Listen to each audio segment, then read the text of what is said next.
Hi friends, welcome to Sabina சமையல். இன்றைக்கி அருமையான ஒரு வெஜ்ஜு பிரியாணி தாங்க செய்ய போகிறோம். ஈஸியான முறையில் ஃப்ரெஷ்ஷான மசாலா அரைச்சி எப்படி செய்கிறதுன்னு பார்க்கலாம். இப்போ காய் நல்லா கட் பண்ணி ஒரு பாத்திரத்தில் மாற்றிருக்கேங்க. இப்போ நான் ஒரு டம்ளர் அரிசி தான் எடுத்திருக்கேன். அதுக்கு ஒரு 3 தக்காளி போல் குட்டியாக இருக்க தக்காளி, ஆப்பிள் தக்காளி தான் எடுத்திருக்கேன். கொஞ்சமாக புதினா மல்லி கட் பண்ணது, பெரிய வெங்காயம் ஒரே ஒரு பெரிய வெங்காயம் எடுத்து நீல வாக்கில் கட் பண்ணதுங்க.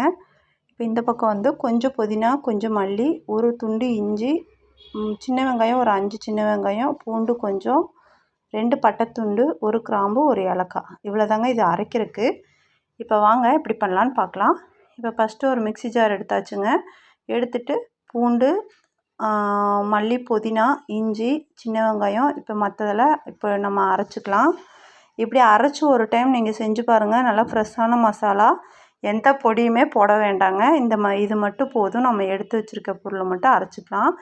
இப்போ ஒரு குக்கர் வச்சாச்சு. குக்கர் நல்லா காஞ்சதும் கொஞ்சமாக ஆயில் ஊற்றிக்கிறேங்க. ஆயில் நல்லா காஞ்சதும் ஒரு 1.5 டீஸ்பூன் போல் நெய் ஊற்றிக்கலாம். நெய் வாசம் பிடிக்காதவங்க ஊற்ற வேண்டாம். நெய் ஊற்றினா கொஞ்சம் சாப்பாடு கொஞ்சம் மணமாகவும் இருக்கும், டேஸ்ட்டாகவும் இருக்கும். இப்போ நல்லா எண்ணெயும் நெய்யும் ஊற்றினது நல்லா காஞ்சிருச்சுங்க. இப்போ கொஞ்சமாக கல்பாசி மட்டும் நான் போட்டிருக்கேன். பிரிஞ்சி இலை எல்லாம் தேவைன்னா போட்டுக்கலாம். எனக்கு இவங்க ஒன்றா எடுப்பாங்கன்னு சாப்பாட்டிலேருந்து எடுக்க வேண்டியது வரும்னு சொல்லிவிட்டு நான் இது மாதிரி போட்டுக்கிறேன். கம்மியாக என்கிட்ட இல்லை, அதனால நான் போடல. 2 பட்டைத்துண்டு, ஒரு ஏலக்காய், ஒரு கிராம்பு இப்போ போட்டாச்சுங்க. இப்போ போட்டு இப்போ எண்ணெய் நல்லா காஞ்சிருச்சு. எண்ணெய் இப்போ காஞ்சதும் இப்போ கட் பண்ணி வச்சுருக்க பெரிய வெங்காயத்தை உள்ளே சேர்த்துக்கிறேன். சேர்த்துட்டு நல்லா பொன்னிறமாக எவ்வளோ தூரம் வெங்காயம் நல்லா வதங்கி வருதோ அவ்வளோ தூரம் சாப்பாடு நம்மளுக்கு நல்லா டேஸ்ட்டாக வரும். இப்போ வெங்காயம் பாருங்கள், இந்த அளவு நல்லா பொரிஞ்சு வந்துருச்சு. இப்போ நம்ம அரைச்சிருக்க மசாலாவை உள்ளே சேர்த்துக்கலாம். சேர்த்துட்டு இப்போ நல்லா கலந்து விட்டாச்சுங்க. இந்த பக்கம் ஒரு பெரிய டீஸ்பூனில் 1 டீஸ்பூன் போல் மல்லிப்பொடி எடுத்திருக்கேன். ஒரு 1.5 டீஸ்பூன் போல் மிளகாத்தூள், கொஞ்சமாக மஞ்சள் பொடி. இந்த மசாலா எங்கள் வீட்டில் நாங்கள் பிரியாணிக்கு போடுறதுக்கு அரைச்சி வச்சுருக்கதாங்க. இப்போ நான் 1 டீஸ்பூன் போல் சேர்த்துக்கிறேன். இப்போ எல்லாமே நல்லா கலந்து விட்டாச்சுங்க.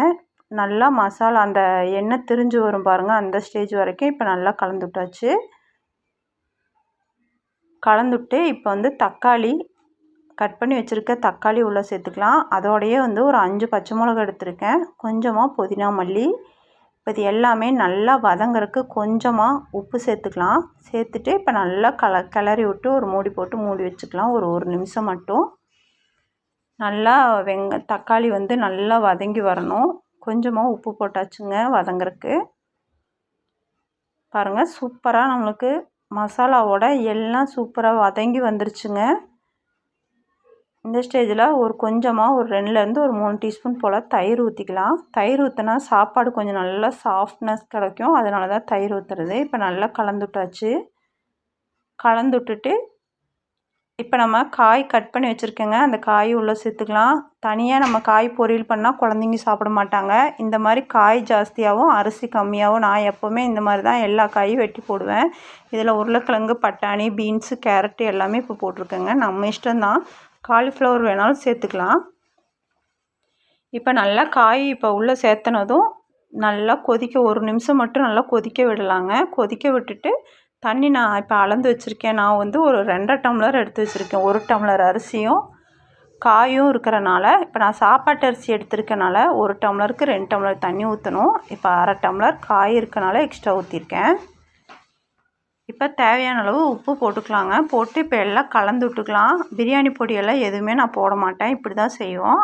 அதே மெத்தடில் உங்களுக்கு இப்போ செஞ்சு காமிச்சிருக்கேன். இது ஈஸியாகவும் இருக்கும். லஞ்ச் பாக்ஸுக்கு குழந்தைங்களுக்கு இந்த மாதிரி செஞ்சு கொடுத்தா ரொம்ப விரும்பி சாப்பிடுவாங்க. இப்போ நல்லா ஒரு கொதி வந்தோடனே குக்கர் விசில் போட்டு ஒரு 4 விசில் விட்டுக்கலாங்க. பாருங்கள் ஃப்ரெண்ட்ஸ், சூப்பராக நம்மளுக்கு வெஜ்ஜு பிரியாணி சூப்பராக ரெடி ஆயிடுச்சு. அதுக்கு ஒரு தயிர் சட்னி தான் செஞ்சுருக்கேங்க. அருமையான லஞ்ச் பாக்ஸ் ரெசிபி சூப்பராக ரெடி ஆயிடுச்சு. நீங்களும் உங்கள் வீட்டில் இதே மாதிரி ட்ரை பண்ணி பாருங்கள். நான் மேலாப்பில் 1 டீஸ்பூன் போல் நெய் ஊற்றிருக்கேன். ஊற்றி நல்லா கிளறி விட்டுக்கலாங்க. அவ்வளோதாங்க, அருமையான பாருங்கள் எவ்வளோ சூப்பராக ஒட்டாமல் எவ்வளோ சூப்பராக வருது பாருங்கள். அவ்வளோதாங்க, அருமையான பிரியாணி ரெடி ஆயிடுச்சு. நீங்களும் ட்ரை பண்ணி பாருங்கள். அவ்வளோதாங்க இந்த வீடியோ. பாய்.